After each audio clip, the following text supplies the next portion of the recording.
Welcome to What a Creep, the show with Margot Donohue and Sonia Mansfield talking about creeps from the past to the present. This is your quick guide to the biggest creeps, jerks, assholes, and losers, the best of the worst.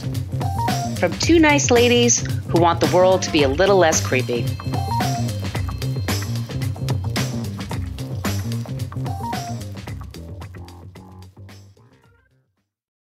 Welcome back to What a Creep. This is Margot Donohue, and my usual cohort in creepitude is the amazing Sonia Mansfield, and she usually says, "Hello, my friend." But right now, as we speak, she is in Ireland, going to Galway, having the time of her life. But that's okay. We do have a special guest this week, and it's my friend Alicia from the Trashy Divorces podcast. Hello, Alicia. Hello, my friend. My friend, we are friends in real life, and it's very exciting for me to have you on the show. Let me just do the usual rigmarole, and then we will get into what we're talking about today.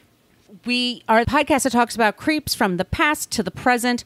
Today, we're going to do something a little different. We'll talk a little bit about Trashy Divorces, and then we'll talk about Truman Capote. But just wanted to let you all know, we do have a basic Facebook page, but that's a place where people go to complain about our language. I don't know how much Alicia likes to swear, but I know I like to swear a lot. So if you have children in the car or whatever, if that's a problem, listen to another show.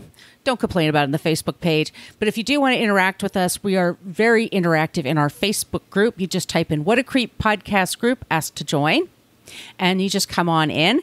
We're on Twitter at CreepPod, as long as that exists, because somebody had What a Creep on Twitter for over 10 years and never used it. We're on What a Creep Instagram, Threads, and we have an old-timey email, whatacreeppodcast@gmail.com. If you would like some stickers, send us an email with your address, and we will drop them off to you anywhere on the planet of Earth. Alrighty, we are going to just jump right into our show today because Mercury's in retrograde. It took us about 10, 15 minutes to get this going. More than that, to make this happen today. So, Alicia, welcome to the show, and tell everyone, please, about Trashy Divorces. Holy cats. I am delighted to be here. I will do my very best to represent the other half today for Miss Sonia having the time of her life on her big vacay. I am Alicia. I am one half of a good podcast about bad relationships called Trashy Divorces. I am another half of another podcast about naughty nobles, all of our betters behaving badly. That podcast is Trashy Royals. I am also the solo host of my little niche podcast called Done and Done, about Dominic Dunn and his writings, which is how you and I stumbled onto this idea of Truman Capote. Yeah, we're both Dunn geeks. We both really love Dominic Dunn. I mean, let me set this up, y'all. Alicia knows her stuff, and she really has read everything that's available out there. She's a wonderful resource, so this should be super fun. But I kind of wanted to start the show a little more up to the, the little news breaks that we're having in celebrities. It seems like with all the planets in retrograde, everybody's breaking up. That's what I'm finding out in the last 4 or 5 weeks. I feel like a lot of breakups have happened, and I wanted to talk about a couple of celebrity breakups with you today, if you're cool with that. Absolutely. That is my Trashy Divorces ballywick. Even though we cover historical, we do cover current, and it has been, yikes, the summer of breakups. Probably the most current happening right now is Jonas and Sophie Turner. The very latest, and this is as of an hour ago that I saw, that Jonas is reporting, camps, friends of Joe, are reporting that it was something that Sophie said caught on their Ring camera that told Joe it was over. Was she walking into the house and just said something out loud and he saw it? Or did she leave? Do you not know? Unclear what was said, but it has been sort of an interesting week. They sold their house a while ago. I think this has been in the works for a while. Mm-hmm. If we remember, Joe Jonas is the guy who broke up with Taylor Swift over the 25-second phone call. Also messed up that Gigi Hadid thing. So, Joe Jonas marries a younger Sophie. They have twins. I'm finding it kind of creepy, since we're on the topic, that the headlines over the last few days have been like, Sophie Turner's a bad mom. She likes to party and Joe just likes to stay home.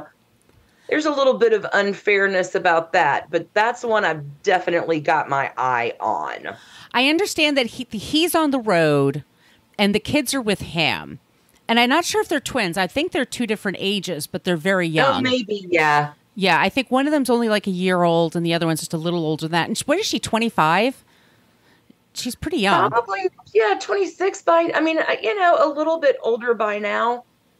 But that's still pretty young to take on that much responsibility. And I've had friends that got married very young, like right out of college or even before college.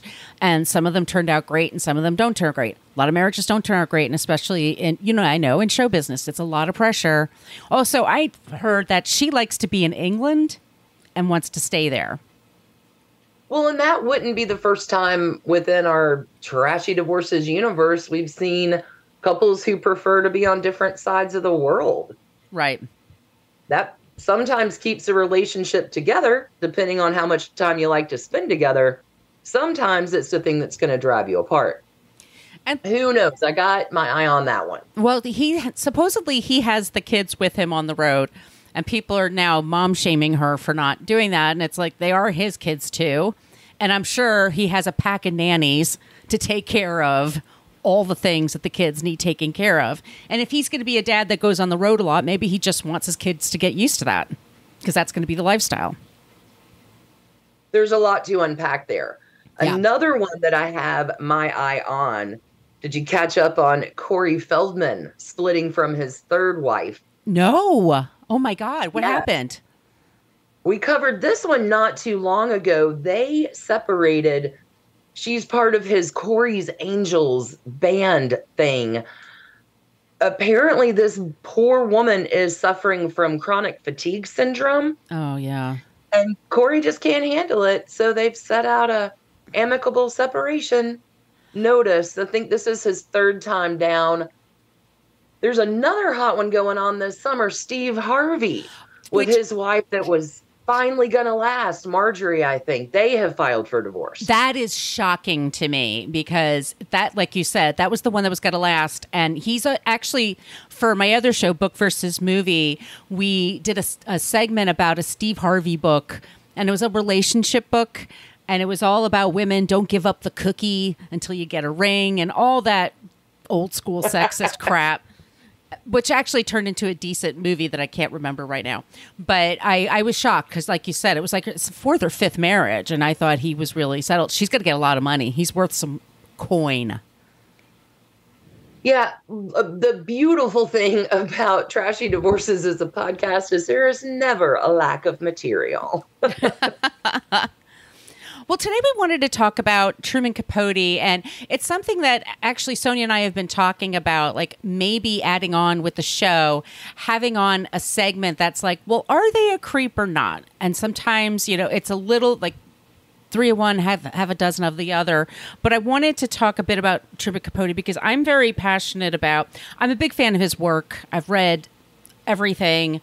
I used to work at Condé Nast, and they had all the old New Yorkers in the library, and I would go down and read, his old short stories and things like that. I'm a big fan. I think he's a very interesting person. I just find him very interesting. And he was born, let me just make it real quick. So he was born in New Orleans, 1924. I never remember this. When I was a kid in the 70s and 80s, he did all the talk shows. He did the talk show circuit and was usually rather toasted when he was on them. He liked to drink. He was a big drinker. He had a very chaotic upbringing. His mother remarries and takes him to New York from the South. And the South is, by the way, where he met his friend Harper Lee. They were lifelong friends until their friendship fractured. And we'll talk about that when we're talking about the Clutter case today. But he died in 1984 at the age of 59 from the alcohol abuse. And we wanted to talk about, he'd written short stories. He was a bon vivant. Do you want to talk about the white parties that he had? Oh, goodness. There's so much to talk about with Truman. I am fascinated by him and within the Done and Done podcast, because there really is a very tender moment that transpires between Truman Capote and Dominic Dunn later in their lives that is very non-creep, that launched, goodness, me and the year and a half journey I have taken into Truman and his life and his writings, and sometimes his very simple and sometimes very complex relationships. Mm-hmm. There's, goodness, I think a little bit, if I may, yes, unpack his childhood just a little bit more. Truman was born in New Orleans to a mother who couldn't wait to get out of town. Lily Mae Falk's history is really sort of interesting. She's a teenager who meets the traveling salesman, immediately gets pregnant. People plead with Lily Mae to abort the child. She won't. She'll marry Truman's father, and they sort of hit the road. Truman doesn't hang out much with Lily Mae for a while. Lily Mae can't wait to get out of Monroeville, Alabama. Truman is raised by his great aunts. There's one especially close to him, Aunt Sook. And that is where Truman gets at least some part of tenderness and recognition for the, I think, special talent he is.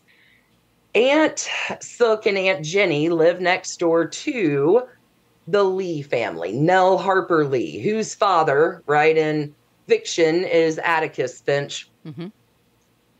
Nell Harper Lee's father for real in Monroeville is an attorney. He's also the publisher of the newspaper.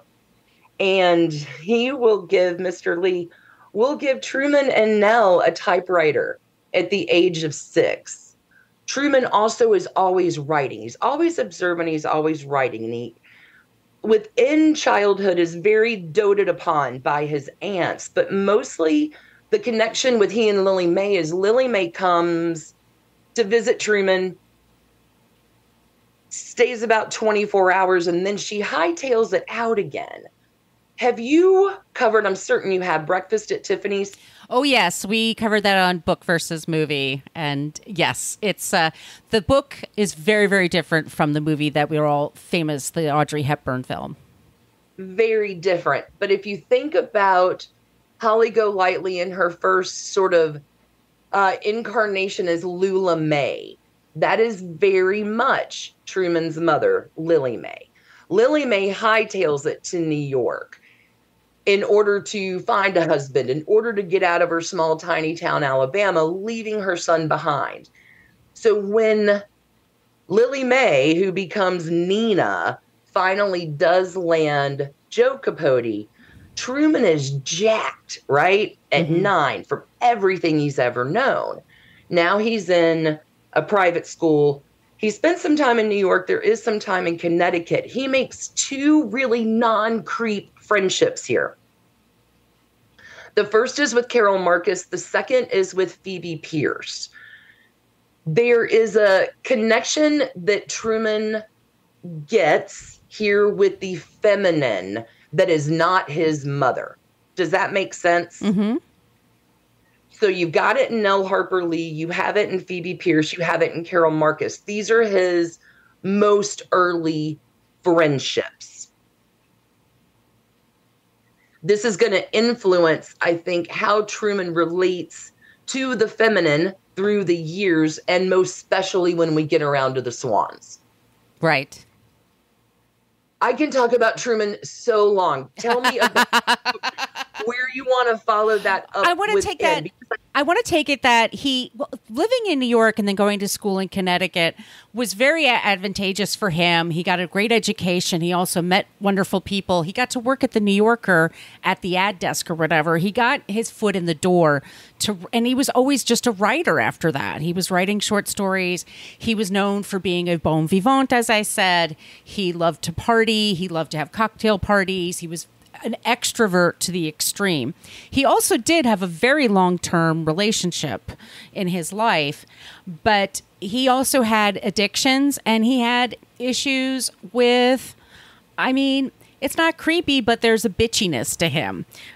There's this idea of like information as currency and what he knows about people and what he can pass along to other people to help him rise in society. It's also making conversation for him. By the time he's in the 50s, he's sort of like, what am I going to do next? What's my next great idea? I need to make more money so I could keep up this lifestyle. And so in November of 1959, just before Thanksgiving, there is a murder in Kansas, and it's the Holcomb, Kansas, and it's the Clutter family, and the entire family that was home at the time. They have son and a daughter, a man and a wife, a son and a daughter, the Clutter family, and then they had 2 older daughters that were coming home to visit for Thanksgiving. And they were murdered in their house. Somebody came into the house, stabbed the father, shot everybody, tied up the daughters, and people could not figure out why. This is a very small town. There was no money to really take there. And it was an article in the New York Times because it was so unusual. But he saw it and it just lit up his mind. So he's somebody that's like, for a lot of people, he's like an East Coast person. He's a party guy.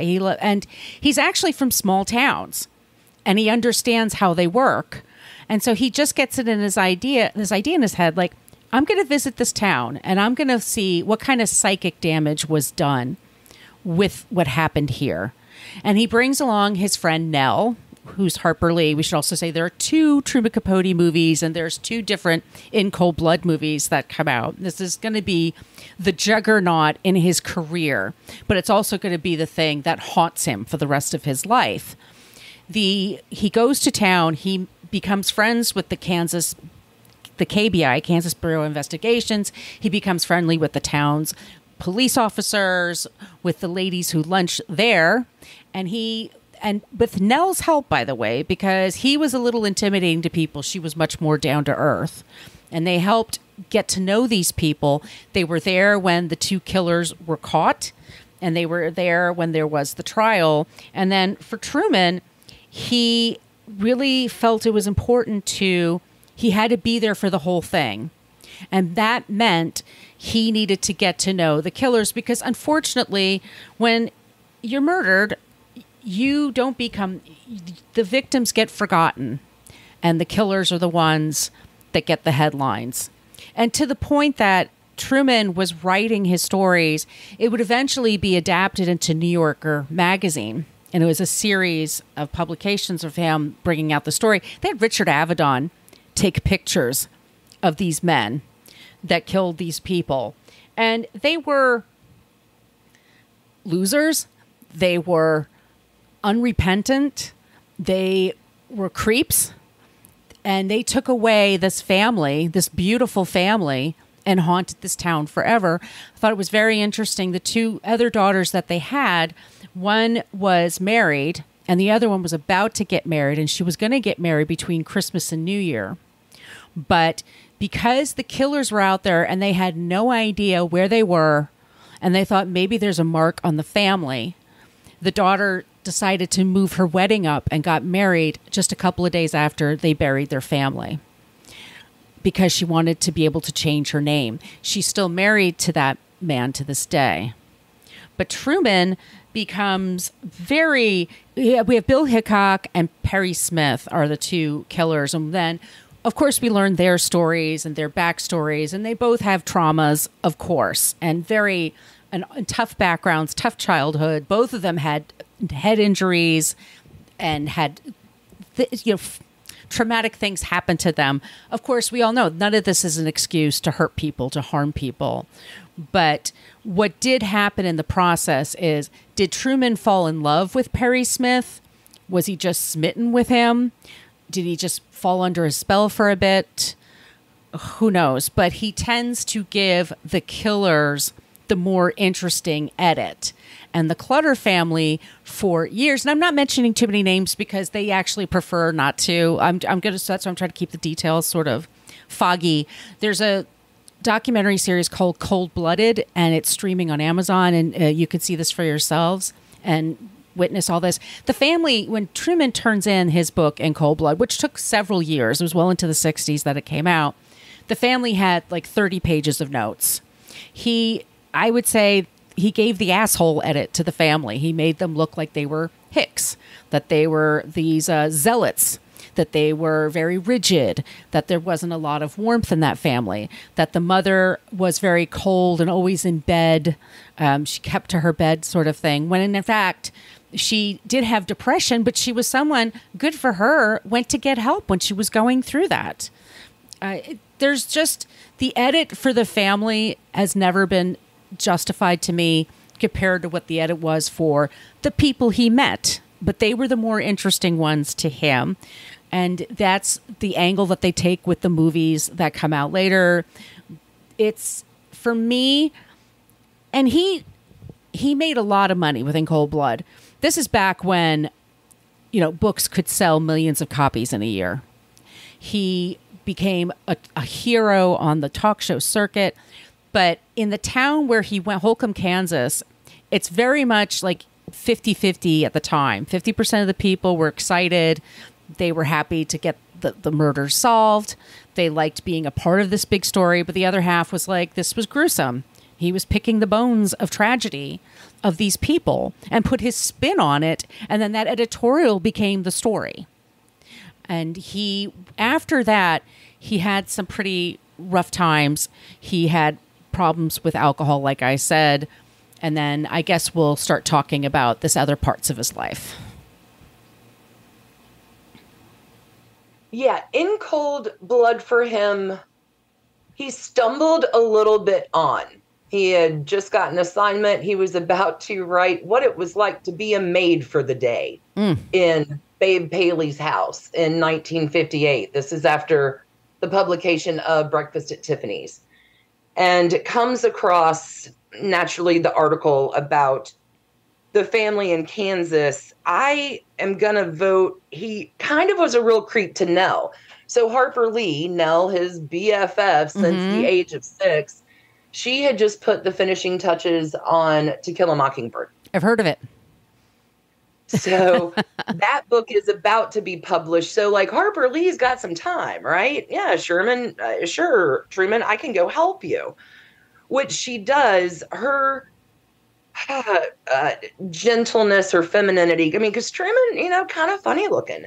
He's very tiny, has a squeaky voice. He's kind of a flamboyant dresser. He's not immediately going to get in. Openly gay, too, by the way. He never was in the closet.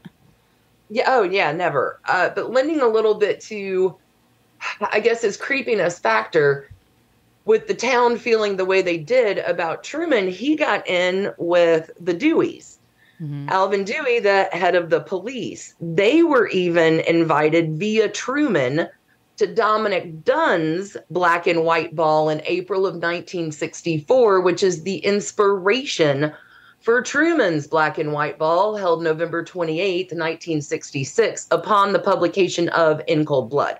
Even though that's kind of tacky. He can't throw himself his own ball. Right. He says he gets it for Katharine Graham, the editor-publisher of the Washington Post. However, the party really is for Truman. He, I don't think, anticipated upon the idea of investigating that Kansas murder, knew that it was going to take 7 years, right? Between courts and appeals. There's part of me that thinks Truman really did get sort of folded over in his own brain through this. I mean, even from the age of 11, Truman is writing 4 hours a day. Even in the throes of his drug and alcohol misuse, Truman still writes every single day. That never leaves him. It is to your point after that, with the incredible success of In Cold Blood, right? Jealous Truman. He's a little mad that Harper Lee had it with her Pulitzer Prize winning To Kill a Mockingbird, but now here acclaim comes on to Truman upon the publication of In Cold Blood. This is 66. And now he's almost stunted by the fame that he has experienced. He's got everything he's ever wanted and maybe feels like nothing's ever good enough again, which gets us to the publication of the nastiest thing that has ever been written in fiction, LaCote Basque, 1965, where he sells out all of his swans and causes just damage in his wake. For as fragile and complicated as his relationships have been, and I do, if I can, want to pull this through. A while ago, we talked about Truman, breaking through. Truman had already broken through. Truman went living with Nina and Joe Capote in this building with Carol Marcus. Carol Marcus is best friends with Una O'Neill, the daughter of Eugene O'Neill, and Gloria Vanderbilt. And the wife of Charlie Chaplin, former creep. Future wife of Charlie Chaplin. So Carol Marcus, Gloria Vanderbilt, and Una O'Neill are this trio. They have been a trio from a very long time. And even Gloria Vanderbilt's like, Carol, why are you kind of bringing Truman around? But Truman manifests these feminine relationships. Truman will get to know his first set of swans, which include Jennifer Jones, the second wife of David O. Selznick, and Marilyn Monroe in the early 1950s. It's incredible. Truman meets Babe Paley in 1954, and Truman's old set of swans phase out a little bit because now Truman has a new set. Babe Paley, CZ Guest, Slim Keith, Lee Radziwill, oh goodness, Gloria Guinness. Who else am I forgetting? Oh, Sigourney Weaver's mom? Who's that? Who? Sigourney Weaver? Wasn't her mother one of the swans? Not that I am aware of. All right. Then No, let's see. Oh, Marella Agnelli.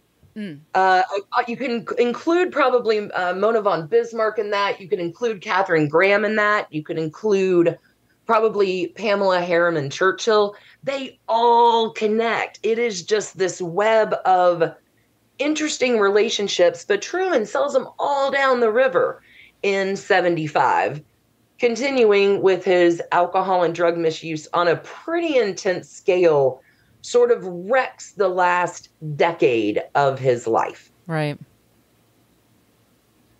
It was published in Esquire magazine, right? It never became a full novel until posthumously, right? Yeah, well, it was collected under Answered Prayers. And the Answered Prayers title Truman uses from a quote from St. Cecilia about there have been more tears shed over unanswered prayers than answered ones. But it is Lee Radziwill, Jackie Bouvier Kennedy, Onassis's sister, that gives Truman an engraving that says, "You are my answered prayer." Her inspiration is what names that. It does end up getting released with 3 chapters. Goodness, LaCote Basque, 1965, which sells every one of his swans down the river in this Romana clay thing, but nobody's fooled. There's another chapter about Kate McLeod, who is Mona von Bismarck. Different pieces of this have come to light. There's an unearthed chapter recently, well, back in 2012, that was found called Yachts and Things about Kay Graham and how Katharine Graham from the Washington Post and Truman Capote in 1965 got messed up on the deck of the Agnelli's yacht on hashish. Wow. It's a wonderful story. Yeah. Anyway, Truman Capote is like such a complicated character. Right. Right. Which is, after everything I've done and read, I've got my 28 books. Like, I've been obsessed with Truman Capote. And normally, right, Margot, you know how you feel with What a Creep. Yeah. Trashy divorces. I mean, there's a reason Trashy's in the name. Trashy Royals, same thing. Like, I know my brand of content. Like, let's talk about the trashy stuff. And for as many things as Truman did that were trashy, he did so many nice things too. He's complicated. Complicated, really a complex guy. I do want to talk about one of those really nice things, which is what I think spurned me into this investigation. Dominic Dunne in the 60s and 70s lived in Hollywood. He was a Hollywood producer, married, kids, and he ends up, Dominic Dunne does, developing a pretty severe alcohol and drug problem as well. And Dominic Dunne decides that he needs to make some changes. He drops out of his life in 78, 79. He is staying in a cabin in Oregon. It has no phone. All Dominic has is a typewriter and a notepad. And he's been the guy who's been at a party every single night for his whole life. Here he is, remote cabin. Only his kids know how to get a hold of him. And one day, Margot, are you ready? It's just incredible.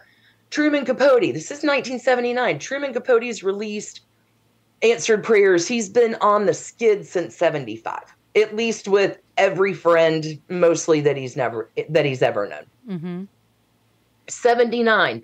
Here comes a letter to Dominic Dunne from Truman Capote in his own bottoming out. And Truman Capote has written Dominic because they've known each other for years. It is Stephen Sondheim who connects Dominic with Truman. I can't even tell you the spider webs. It's just incredible. Anyway, Truman sends this letter to Dominic Dunne like, hey, once you get out of what you need to get in that cabin in Oregon, you need to come back to your real life. And Dominic Dunne was always so touched by this, especially knowing what Truman was going through at the same time. He's such a complicated character. I think maybe with Truman Capote, to answer if he's a creep, you'd need to talk to an individual person at an individual moment in time about an individual situation, right? Did he and Nell ever make up? Did they ever speak? I wouldn't say made up per se. That whole period sort of burned him a little. And they were really very often different things, but it's not like Truman wasn't going down to Monroeville to visit his relatives. Right. Again, complicated relationships. I mean, a remarkable human being. She was born in Monroeville, Alabama in 1926, Nellie Harper Lee. She was played by Catherine Keener and Sandra Bullock. They had dueling movies about Truman Capote, and the dueling Trumans were Philip Seymour Hoffman and then not Toby Keith. That would be hilarious, though. I would pay to see that. But but she helped him, with the research, with getting along with people, with introducing him to the right people in the right crowds, and to help him, ease people around him. She was a big part of that, and I don't think she ever really felt like he gave her the kind of appreciation that he should have. He really sort of dipped himself into this whole in cold blood world and took it for himself at the time. But she has the Pulitzer Prize. She is somebody who would go on to win a presidential award, Medal of Freedom award. She lived in actually New York City and in Alabama. And I have a creepy story for you. I had a creepy computer guy when I first started working from home. And this is like 2008, 2009. So it's not like Geek Squad would do like a connection with your computer at home. Like they would send people. And he was sent to me. And then I was constantly having issues. He's like, I'll just work off the clock for you. Why don't we do that? And then nope. Right. Nope. And one day we were just talking, and he started talking about his ex-wife and why they broke up. And he says, I think I could tell you this. She was not happy in the bedroom, so I promised her I would get a penile implant, but she didn't want to go for that. And I'm like, okay, this conversation is over. But the reason I bring him up is that he was also the computer guy for Harper Lee. And he didn't know who she was. And then one day he just brought a book over to her and she signed it for him. And then he said he went to a bookstore to show them, and they were like, we'll pay for it. We'll give you this much money. And he told her, and he said, no, this is mine. This is my friend. She gave it to me. And she's like, you're an idiot. You should have sold it. I'll sign another one for you. What do I care? So, wow. Yeah. It's New York is the smallest city in the world, I'm convinced. You could just run into just about anybody. Her last book was Go Set a Watchman, which I have friends that absolutely love that book, that think it's even better. I don't know how I feel about it. I like my Atticus Finch the way he was presented the first time, and she made him very different in this version. But that's our not creep this week, would be Nell Harper Lee. I love it. I love it too. Well, Alicia, thank you so much for this great talk today. I love that we mixed in some trashy divorces, contemporary, with the trashiness of Mr. Capote. Can you give everyone your call outs and your social media stuff, all that good stuff? Most certainly. Thank you so much for having me. It really is a very, very, to your point, tiny, tiny, trashy world. If you want a little bit more listening, you can find Stacy and I on Trashy Royals. We drop every Sunday and every Wednesday. If you need a little Thursday listening, Trashy. Did I say Trashy Divorces or Royals there? I'm sorry, Margot. You said Royals. No, it's fine. Just keep going. Okay, hold on. Sorry. You can find Stacy and I at Trashy Divorces. We drop every Sunday and every Wednesday. If you're looking for a little Thursday listening, Trashy Royals is the place to go. We have wrapped up the Romanovs for now and are exploring the Trashy Victorians. And again, Done and Done. That's D-O-N-E and D-U-N-N-E. If you want more on Dominic Dunn or Holy Cats, 14 episodes of Truman Capote and his swans, feel free to check that out. We drop on Mondays over there. And where are you on social media? The same, at Trashy Divorces, at Done and Done. No social media for Trashy Royals yet, but if you need to get a hold of us, trashydivorces@gmail.com is a great place to go. Everybody, please, if you have suggestions for creeps, and especially non-creeps, that would be amazing. You could send us your suggestions with all those call-outs that I gave at the top of the show. We love it when you use the Andy Potts GIF. We got one, but you could just be clever and think of something on your own. Our basic old-timey email is whatacreeppodcast@gmail.com, and you could find me at Brooklyn Margot for TikTok and Twitter, and on the Threads, Instagram, and my site, it's Brooklyn Fit Chick. As we always say, stay safe, be good, don't be a creep. Thanks again, Margot. I hope Sonia's having the best time. Y'all have a fantastic weekend. Again, don't be a creep. Thank you for listening to us talk about creeps. You can follow us at What a Creep Podcast on Facebook, Twitter, and Instagram. But don't follow us too closely. You can email us your creepy stories at whatacreeppodcast@gmail.com. But please keep your dick pics to yourself.